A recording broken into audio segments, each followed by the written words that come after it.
Mi nombre es Leisuri Mendoza con cédula de identidad 3-351-12-14. Hoy le estaré hablando sobre la Edad Media.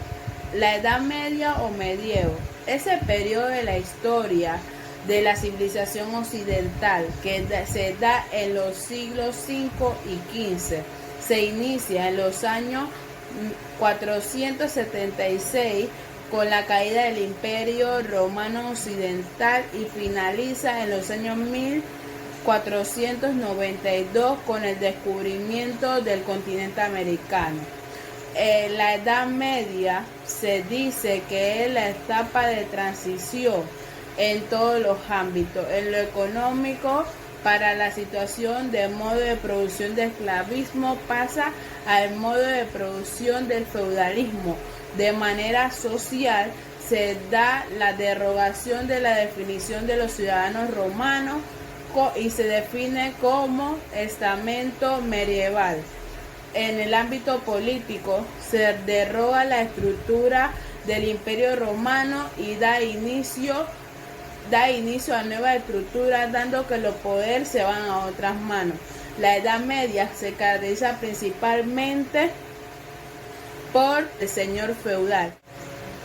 La Edad Media se caracteriza principalmente por el uso de la naturaleza para fines económicos y este se da administrado por el señor feudal. ¿Quién es el señor feudal? El señor feudal, él es el administrador. Él se encarga de contratar campesinos, dándole a cambio protección, alimentos, cerrando este contrato con un apretón de mano. Una mano encima de otra, que significa el compromiso de las dos partes en el cual contrato. También la Edad Media se caracteriza principalmente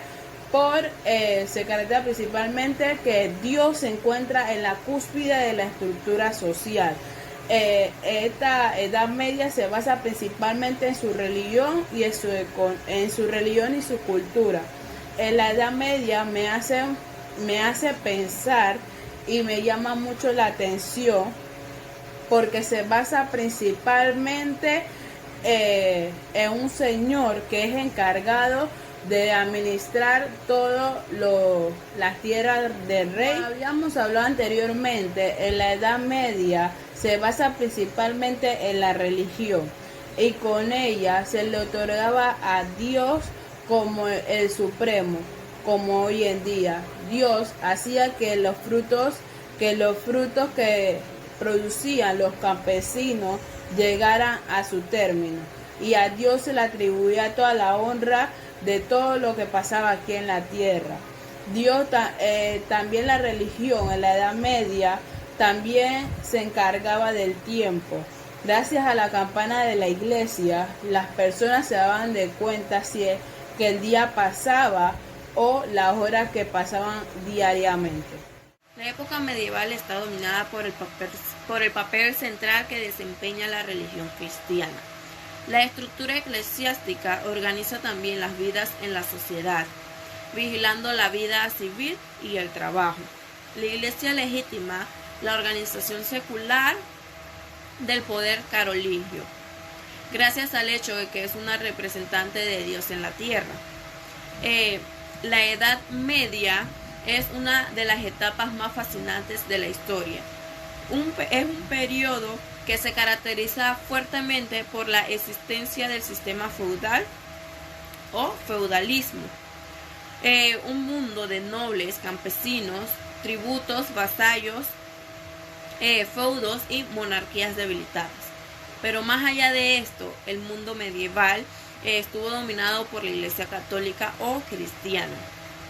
La vida cotidiana en la Edad Media y la forma de pensar de nobles y campesinos estaban muy influenciados por los principios y creencias de la Iglesia cristiana. Como consecuencia de esto, las acciones de la gente se hallaban estrechamente ligadas a las normas religiosas.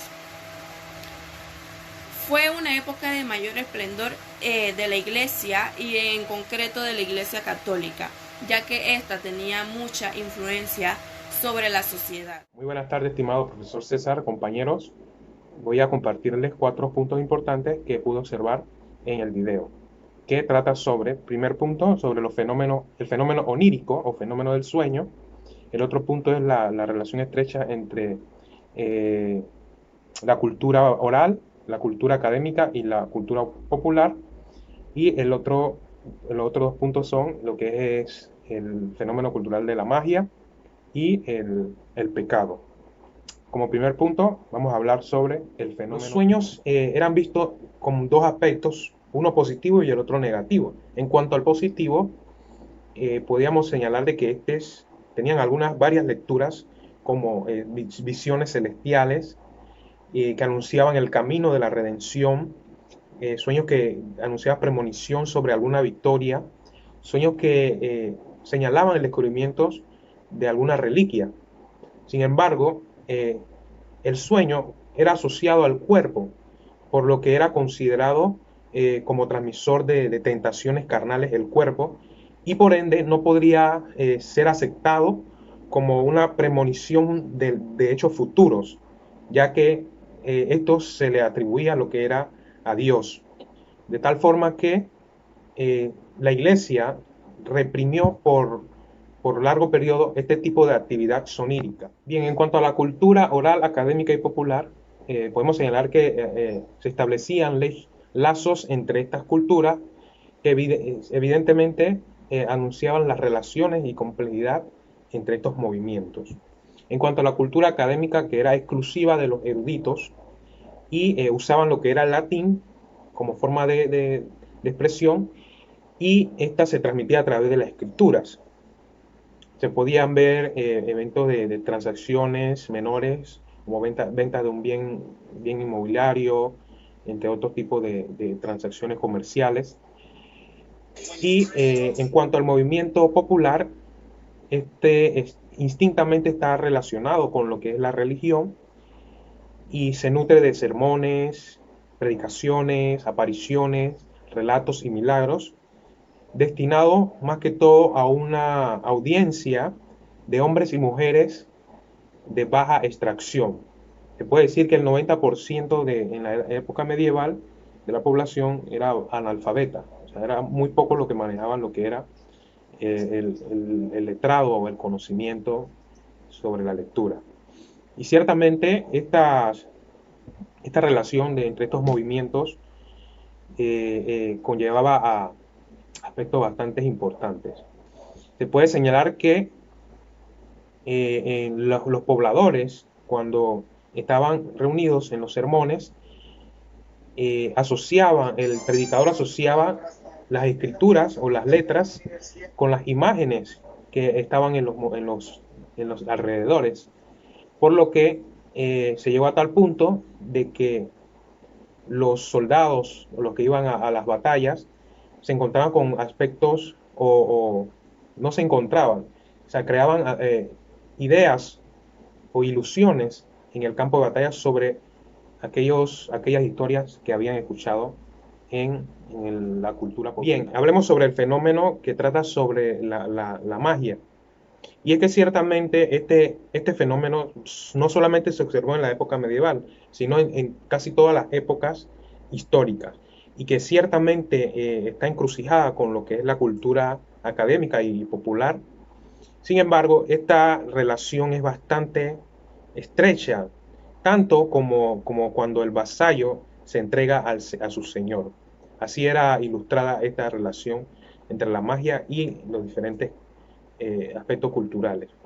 Además, la magia estaba estrechamente vinculada a lo que era la astrología. Y los astrólogos, quienes eran considerados parte de la alta jerarquía o parte de la corte, y acompañaban al rey en todas sus batallas, ya que el rey consultaba para saber en qué momento preciso debía atacar. Las señales son bastante instintivas, puesto que de ellas podemos ver o proviene lo que es la paz o la guerra. Hablar sobre lo que es el pecado, que era estrechamente relacionado con la religión cristiana, y el miedo a la condenación eterna y para frenar los instintos pecaminosos y orientar la vida del individuo y su comportamiento según la rígida ética propuesta por la Iglesia. Ciertamente al que cedía al pecado, éste debía hacer una penitencia y se intercedía lo que era en este caso, la Virgen María.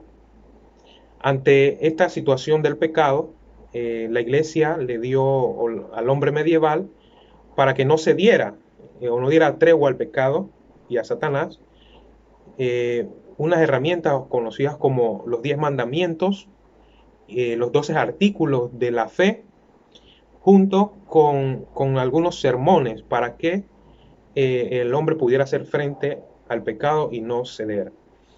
Ciertamente las personas que caían en pecado anteriormente, de la época medieval, debían publicar sus pecados ante el público, valga la redundancia. Sin embargo, esto fue mejorando en esta época medieval y lo hacía en la parte privada. Muchas gracias.